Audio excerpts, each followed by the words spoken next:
guys, oh, I just smacked my knee on my desk when I was scooting up. Ow, ow, ow, ow, ow, ow. Fortunately, it's not a real knee. It's a replacement knee, but you know, it's hard. The skin on top of it, whacking into titanium is not a lot of fun. Okay. Hi, everybody. How are you tonight? Gosh, it's good to see you. Good to see everybody. I'm so glad you're here. Welcome to Thursday. Been a busy one around here. Busy. But I'm going to check in with everybody first. Let me get my comments down here so I can look at straight on ahead. Linda's here. Hi, Linda. And I got the pieces boxed and heading to the post office tomorrow. She must be sending them someplace. Oh, you're sending them to Tamara? Waiting till Sunday kills me. Oh, yeah, Tamara sent stuff in. And Tamara, I didn't even look in my email until when I saw that. And I'm like, oh, well, okay, well, at least, no, you're not late. You're early for Sunday. Yay! Yes. I see them. Yep, Tamara's here. You're not, I'm not. Oh. Nope, you're early. Early. Hi, Larry and Tamara, Linda. Oh my gosh. I know, ouch. It whacked. I was just scooting up and, oh well. You know, that's still, yeah, it does still hurt a little bit. Not a big deal. But it's just one of those things that it was like when you guys saw my face, it was like, ah. Gorgeous day today here. It has been a gorgeous day today here in the Northwest too, near our place. It's, we did have a rain squall come through not too long ago, but we can watch it come. I watched the rain come across the sound and it's very cool. But Bob and I went and did some errands in Gig Harbor today and that was good. Hey, Lupe and Larry. Yay, is here. I didn't watch anything today. I was, again, lost in the land of matting and framing pictures. Yeah. So there's Lupe. Yep. Tamara, Larry, yay. Excellent. So, you guys, it's good to see you and it's good to have you here. Oh my gosh. I decided for tonight. Oh, hang on. Sorry. I got up real early this morning and literally we were on the road. By 9 o'clock when we were on the road to Gig Harbor, I'd already done 2 hours worth of work. So that's not normally my thing. I usually have like a creative work time I do in the first thing, but I was scrambling around with mats and stuff. So it's crabby night. Anyway, and I've got this scraps of this paper. This is Slick Rock Pearl photo paper. You can see it. I printed several of my wildlife pieces on it because it looks really cool. But I had scraps left over. I'm gonna see what I can do because it's got a kind of an interesting shiny surface. We'll see what I come up with for Sunday. Maybe something on that. Anyway, thought I would share some stuff. Oh, geez Louise. Do not disturb for 1 hour. Why doesn't it not want to let me do that? Do not disturb for 1 hour. No, for 1 hour. There we go. Finally get around to it. It's so good to be here with you guys. This has been I've been looking forward to this all day long. It's been like, okay, how much more time do I have? How much more time? How long until I get to sit down and read and see my friends and check in with everybody and see how their day's been. I hope you guys are enjoying the day and have had a good time. Try them for alcohol inks. I was thinking about that. I was thinking about it might do some kind. I got some Yupo paper, and that was kind of fun. But we'll see what it does because it's an interesting. I might try it with some ink stuff also, but yeah, that's what I'm gonna. I need to fill up a. I've got a in a couple weeks. I've got a art retreat with the tarts, and so I've got to get my watercolor pans filled up. I've got some watercolors in a tube, which, whew, yeah, who knows if I figure out how to use them, but I think that's what I'm going to do. Take my watercolors with me. Anyway, yeah, picked him up. Oh my gosh. I put on Do Not Disturb, and of course the family comes through because they're on the and they're talking about helium balloons. So Rory's birthday is Friday, but we're having a party on Saturday in Eugene, and it's going to be a breakfast. And so Bob and I are leaving very early in the morning on Saturday morning, going down for breakfast. And there's no gifts because she's just 2, but she loves balloons. So we're bringing a thing for blowing up helium balloons and stuff like that. But the thing is that Rory loves balloons, but her mother hates them. Like Bryn, not a balloon fan. She freaks out at it. One time somebody asked her to homecoming. Was it to homecoming? Yes. And the guy asked her by putting like 2 feet, almost 3 feet deep of balloons in her bedroom, filled her whole bedroom floor with balloons. And inside certain balloons were the puzzle of will you go to homecoming with me? And she had to pop all the balloons to get them. And she hates to pop balloons, and she hates that whole sound. It was not somebody who knew her real well that asked her. Oh my gosh. Anyway, play with. Yeah, I got some Sume ink, and I got about 4 colors of ink, and they're just ringing away. So that's what I'll try that. That ought to be kind of fun. Anyway, so I'm kind of scattered because I'm excited to see Rory. Gosh, she's going to be 2 tomorrow. It's hard to believe. My youngest granddaughter, baby Goo. You know, Grandma Goo, baby Goo is 2. Woohoo! Anyway, it'll be fun. Have a good time. And we'll be back on Sunday for more stuff with you guys. But tonight, for books, I was at the library a while back, and I picked up some books, and I thought, this one doesn't really go with the season. This one, I don't know where I would fit in, and this one is just cute, and I don't know when so it's kind of a mixed bag tonight. So this first book I'm going to read is called The Snowy Nap. And you're thinking, snow? Well, when I look out my window upstairs, there's still snow on the foothills of the Olympic Mountains. And we've been getting some fresh snow up there too. So it kind of made me feel like it was good. Plus, it's a book by Jan Brett that I haven't read to you guys. And Jan Brett is, you know, the mitten, the hat, all the Christmas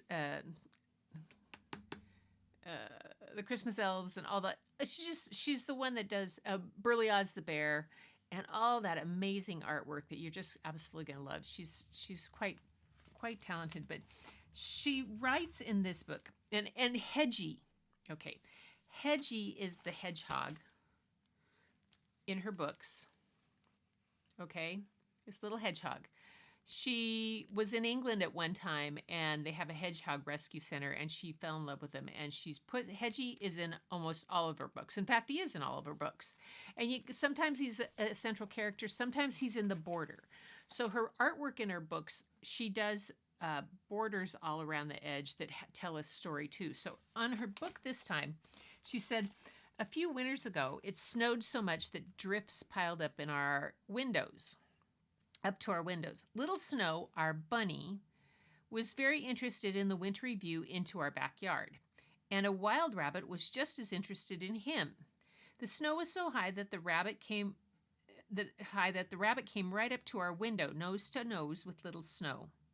Every morning, another set of rabbit footprints led to Little Snow's window. Little Snow must wonder what else that rabbit does in the winter, I thought.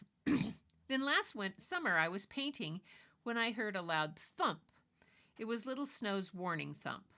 When I looked out the window to investigate, a young black bear was peeking in. As the bear hightailed it back to the woods, I mused about the animals. How curious they all are, I thought. Their antics might make a whimsical border story in a book. Both of these episodes helped inspire the Snowy Nap. Hedgie and Lisa's adventure in my picture book, The Hat, is set at a farm on a Danish island in Funen, the island of Funen, and the perfect place to set a story about Hedgie's curiosity about winter, says Jan. And so here I have The Snowy Nap by Jan Brett. There, you can see it. There, it's going to get in there. Now, I'm gonna pull it in a little bit, and then I'll go back out because I want you to see some of the detail work there that she does. And I'll show you on her end papers how detailed they are. And then this is the main front page. Now, Jan, when I met Jan years ago, and we sat down and talked about how she did this and whatnot, and we had dinner one night, and she was at a conference that I had, and she talks about that it takes her about an hour or an hour and a half to do a square inch of some of these border works or some of her artwork. She's so detailed about it, and she does so much research and everything. She's probably gotten a little faster now, but the details of Hedgie and everything, it's just fascinating. And what's always so fun about her books is that the borders will tell a whole nother story that you can get to know. So let me pull this back out for you to the book and the borders, and we'll sneak back in and see them sometimes. So, see, there's an owl here, the bunny. There's going to be a chicken here. Oops, on this side is a chicken. There. So they'll be back and forth in the border.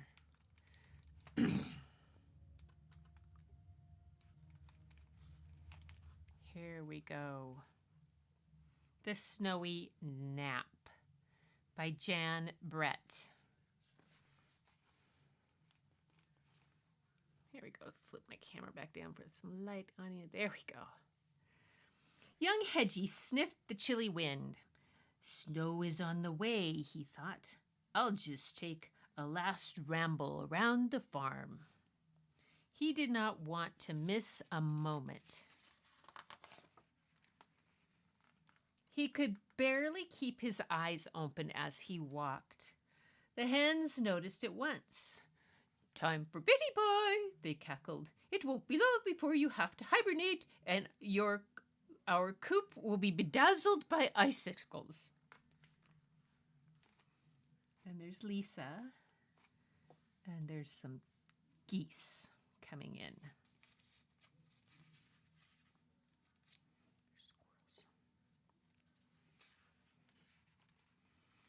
In his sleepy daze, Hedgie trundled past the pond. The geese honked, goodbye till spring. We'll think of you as we play slip and slide across the pond ice. It's already starting to freeze.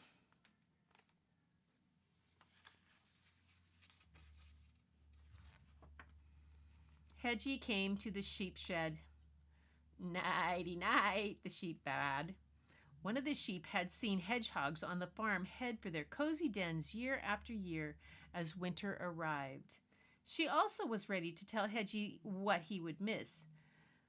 I'll soon see the snowman Lisa makes, she said. There's a goat. Now the billy goat overheard and crunched across the frozen field to add, as usual, you'll miss the winter blue time. Then the sun sets and the snowy farm appears in every shade of blue. And the pig watched Hedgie stop for a big yawn. Have a good winter's sleep, she oinked, If only I could save a few snowflakes for you. No two are alike. And when the pony trotted up, Hedgie guessed what he wanted to say. Sleep well, he neighed. If you hear the bells in your dreams, it will be me pulling my sleigh. That was the last straw. I don't want to sleep all winter like last year, protested Hedgie. I want to see icicles and snowmen and snowflakes on pond ice. I want to hear sleigh bells. Let's see the details here. The detail. All around. I love the details.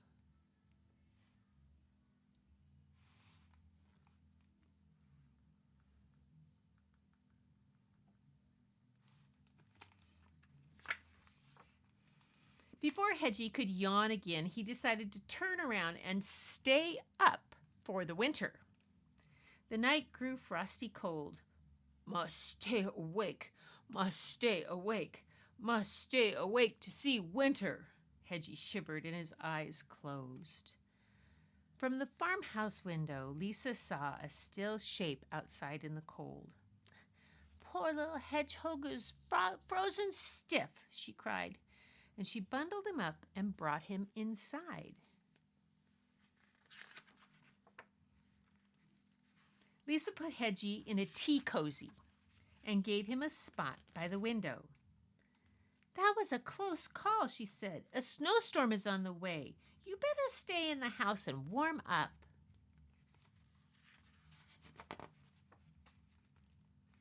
To Hedgie's delight, the next morning, he saw the world outside shimmering with snow.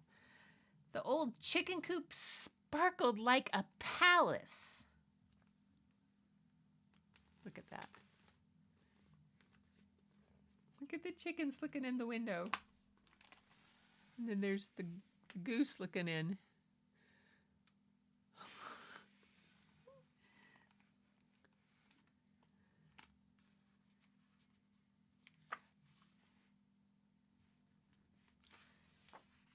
Every day he watched from different windows, and new wintry scenes appeared. The pond froze into a shiny mirror. Lisa twirled on her skates as the goose and the gander slid to keep up. To Hedgie's amazement, one day, Lisa rolled great balls of snow, and before he knew it, he was looking at his first snowman. He was getting sleepier, but each morning held a new surprise.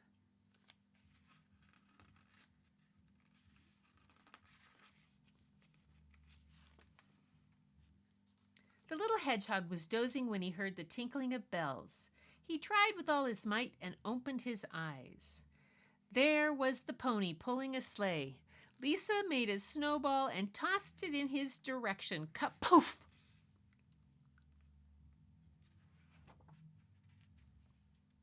Hedgie slept later every day. One day, he awoke to see flowers of frost decorating his window. The trees looked like lace against the sky.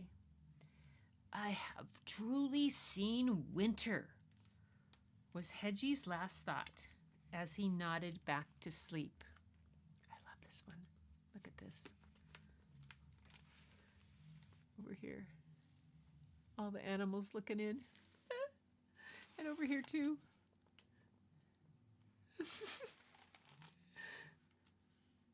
So clever. Lisa knew it was time. Leaving the door ajar, she cradled the little hedgehog. You belong in the wild, she whispered in his ear as she carried him through the drifts. She crouched by his burrow and nestled him inside. Sweet dreams, little adventurer, she said. Just then she noticed the front door was swinging on its hinges. Squawks and rumbles were coming from inside. Lisa peered through the doorway and saw animals higgledy-piggledy making a commotion in her house. Each one was thinking, I'll see winter from a nice, warm home. Out, out, out! Skedaddle, she laughed. Don't you know this is not where you live? Lisa was shooing the last mouse from the house.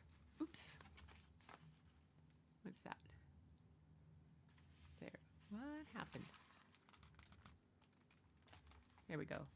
Lisa was shooing the last mouse from the house as Hedgie, snug in his burrow, fell into a deep sleep. He was dreaming about icicles and snowmen and snowflakes and pond ice. It was a long, snowy nap. There's all the animals. I love his little pillow. Oh, look at the little over here.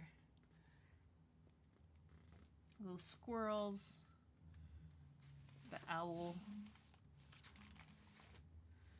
The fox is in there. All of them are in the house. The weasel.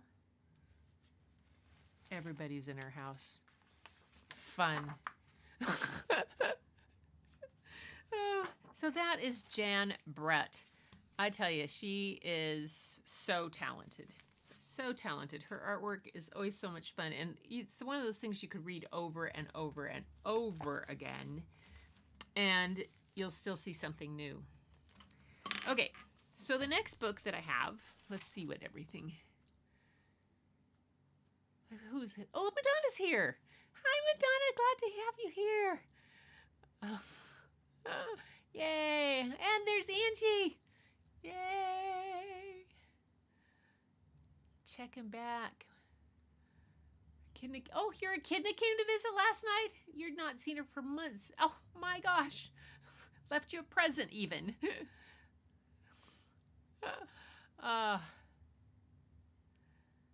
Oh my gosh. All right, so this is a book called, it's kind of a nonfiction I thought I'd throw in a little bit, by Mara Rockcliffe.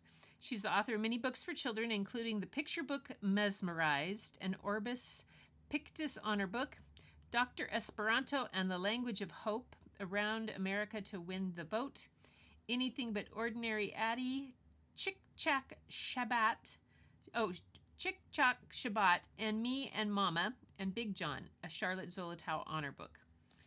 So she lives in Lancaster with her family, Pennsylvania, and S.D. Schindler is illustrated dozens of books for children, including the Catwing series by Ursula Le Guin. Oh, my goodness, that's a good series.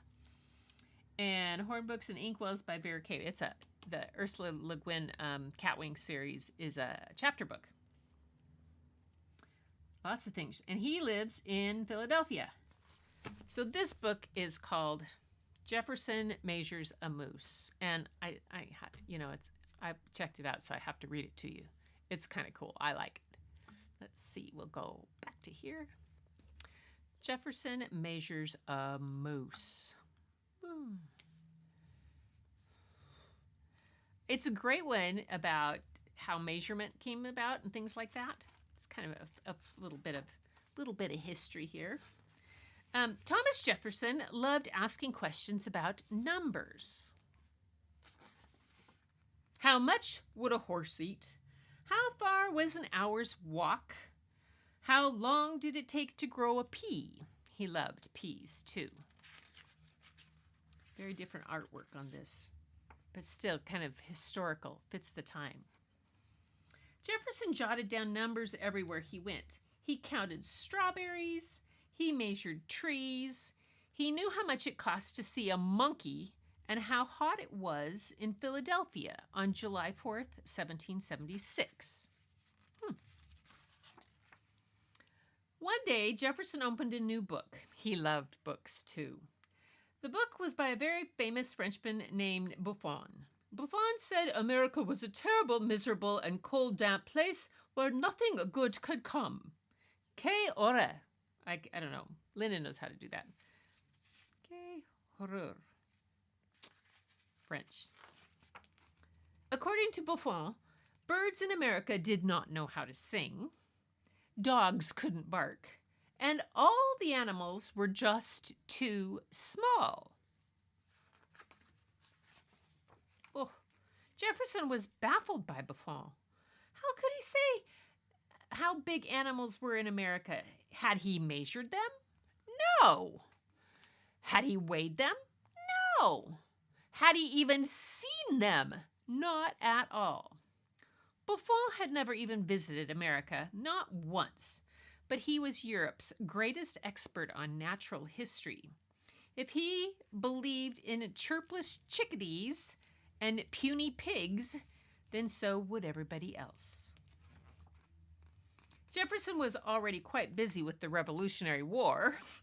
Still, he found time to search for numbers to correct Buffon and tell the world what America was really like. So many numbers. Soon, he had enough to fill a book. Notes on the State of Virginia by Thomas Jefferson. Buffon claimed wild animals were smaller in America. Not true. A bear in Europe was 153.7 pounds, in America 410. Bison didn't exist in Europe, was 1,800 pounds in America. Wild boar, 280 pounds in Europe, didn't exist in America. Beaver, 18.5 pounds in Europe, 45 pounds in America. He claimed farm animals were smaller too. Not true. He claimed America did not have big, exciting animals. No elephants, no rhinos, no giraffes. Well, that was true. America did not have any elephants or rhinos or giraffes, but then neither did France. A European cow was 763 pounds, American cow 2,500 pounds. After the Revolution, Jefferson was asked to represent the new United States in France. At last, a chance to set the record straight about America, and Jefferson begged a friend to present his book to Buffon. But the famous Frenchman had made up his mind. Jefferson was sure he knew what would convince Buffon: more numbers. Luckily, he had a friend who was eager to help. Back in America, Madison weighed a weasel. He measured a mole. Madison offered to send the weasel and the mole to France, but Jefferson suspected it would take something a little bigger to change Buffon's mind. Something like a moose. Buffon insisted there was no such thing. Animals with antlers, those were reindeer. Buffon knew them well. Moose were not the same as reindeer, Jefferson explained. Moose were much, much bigger. Absurd. I have procured from the head of the province of Maine a large pair of moose's antlers, and will send them to Philadelphia agreeably to your directions by the first vessel that sails from hence. This will demonstrate the great difference between these animals. Ordering a moose was not easy. Jefferson found out it took lots of letters, time, and money. Answers to queries concerning the moose: was 8.5 feet high, 9 feet long, feet rattle when they run, and they drip at the tongue. Yes, they do. Expenses for obtaining a moose skeleton: moose horns, 3 pounds 15 shillings. A tanner, 12 shillings. Boxing up the skeleton, 16 shillings. When the moose arrived at last, it was a little less impressive than he'd hoped. Oh, smelly. But it was big, so off it went. Now, Buffon would have to change his mind about America, wouldn't he? Well, some people have a hard time saying I was wrong. Some people would rather die. That's what happened to Buffon. Of course, he was quite old. But back home in the United States, Jefferson's book became a big success from then on, when Americans had any questions about numbers. How many pennies should be in a dollar? They knew that they could count on Thomas Jefferson. He was a mania for math. He carried a pocket ruler everywhere he went, and he was always noting down figures on scraps of paper or small memorandum books. Jefferson was never too rushed to stop and measure a bridge or a mule. Of course, it nettled Jefferson to see any unlikely claim without numbers to back it up, but he had good reason to worry about Buffon's attack on America. Buffon was hugely famous. Everyone in Europe read his books. If they believed that nothing good came from America, they would not be interested in trade agreements. If they thought Americans were sickly, weak, and stupid, then they would not lend money to the new United States. And as for new settlers, who would risk moving to a cold, wet, distant land where animals were known to shrink? So Jefferson was not the only one exasperated by Buffon's vivid imagination and glowing pen. Many others protested, including Alexander Hamilton, John and Abigail Adams, Ben Franklin, who provided Jefferson with numbers showing America was not so damp as Buffon claimed. In fact, London and Paris were wetter than Philadelphia. Jefferson also enjoyed hearing from a friend about a dinner party that took place in Paris, which included a mix of French and Americans, among them Franklin. When a French guest asked Franklin whether he agreed that animals and people were smaller and weaker in America, Franklin invited him to look around the room. In fact, Jefferson's friend noted with delight, there was not one American present who could not have tossed out the windows any of the, or one, perhaps two, of the rest of the company. Future President James Madison was eager to do anything he could to help Jefferson down to counting weasel's teeth and measuring its tongue and reporting how it smelled. But living in Virginia, Madison could not provide a moose. After many mishaps, an acquaintance in New Hampshire finally sent Jefferson a moose. It was a big moose, 7 feet tall. Disappointingly, though, it had been killed in the early spring before its giant antlers grew. The man who sent it threw in antlers from various small animals, such as deer, and helpfully suggested that Jefferson choose a set and tie them to the moose. Jefferson shipped the moose off to Buffon along with an embarrassed note apologizing for the puny antlers and the state of the hair of the moose's hide. A great deal of it has come off and the rest is ready to drop off. Many years later, Daniel Webster, a great yarn spinner, told the story that Buffon, seeing the moose, admitted instantly that he'd been wrong. I should have consulted you, monsieur, before publishing my book on natural history. The most famous naturalist in the world supposedly told Jefferson, and then I should have been sure of my facts. If Jefferson really heard anything like this from Buffon, he was the only one who did. Buffon, old and in poor health, never published a correction. He died within 6 months. Unfortunately, Buffon's ideas didn't die with him.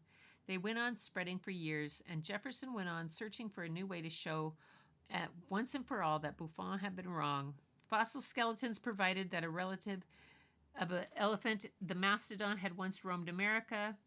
And in 1804, when Jefferson sent the explorers Lewis and Clark out west, he hoped that they would discover living mastodons or other giant animals, but they did not. Jefferson never lost his love of numbers, and at the age of 80, he boasted to his old friend Abigail Adams, I have 10 1/2 grandchildren and 2 3/4 great-grandchildren, and these fractions will ere long become units. I thought that was hilarious. That's kind of a fun one. A little bit of nonfiction of how things came about. And then the last one, I have this one. Oh, this reminds me of Annalina's friend Yana, her dog named Frank. Hey there. Let's see. I'm just checking up.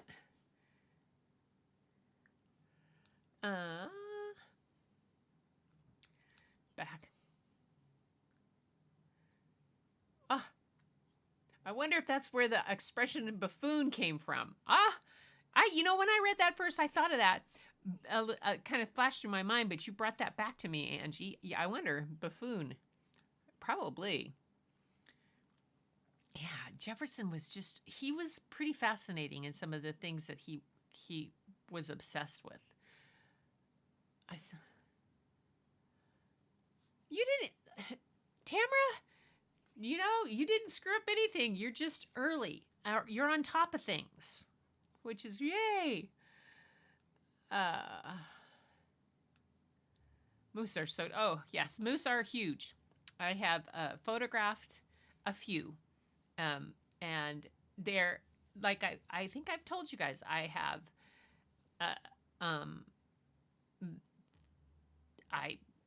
I will easily go near where bears are and get probably closer than most people would. But a moose, they're fast and they're unpredictable and they're mean. They can be downright mean, and sometimes they get a little crazy.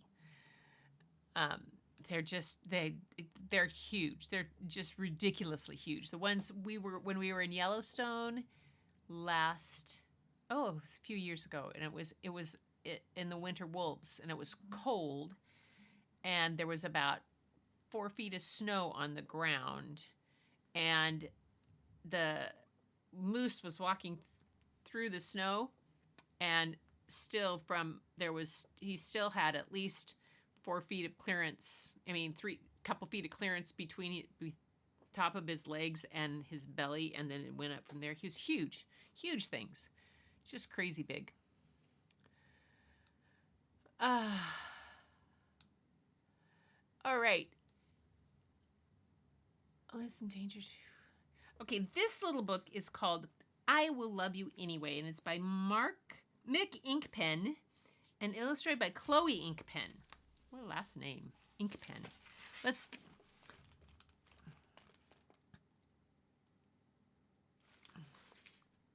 Mick Inkpen is one of today's most popular picture book authors, illustrators, and the famous creator of both.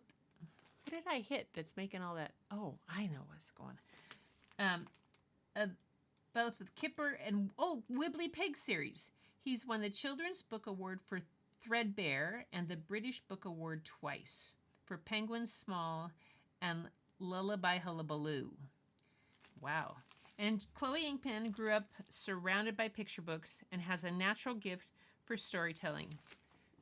Hang on, I gotta turn something off because I got wind blowing in here that's making my little air thing go. Couldn't figure out.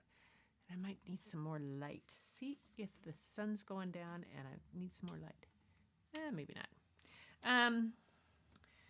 A love of language and art saw her swap an English course for a degree in illustration, graphics, and photography at the Glasgow School of Art. She spent her first year specializing in children's book illustration and was awarded second place at the Macmillan Prize for Illustration in 2008. So this is called I Will Love You Anyway.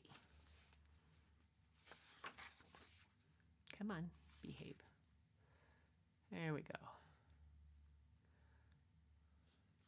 And get some brightness. Let's see if it needs this light. Oh, my other little light went out. Oh, that's what the deal is. There we go. I will love you anyway.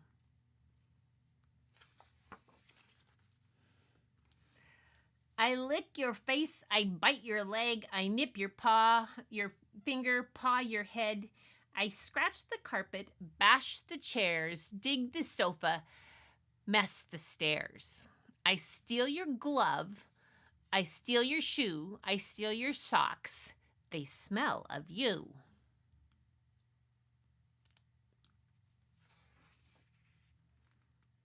They tell me stop. They tell me quit. They tell me leave. They tell me sit. I cannot sit. I cannot stay. I cannot fetch. I run away. I chase a cat. It climbs a tree. I wag my tail. It chases me. Little socks. The days go by. I run away. I ran away again today. I ran away, I ran away, I ran away, I ran away. They mend the fence, it takes all day. I find the gate, I run away.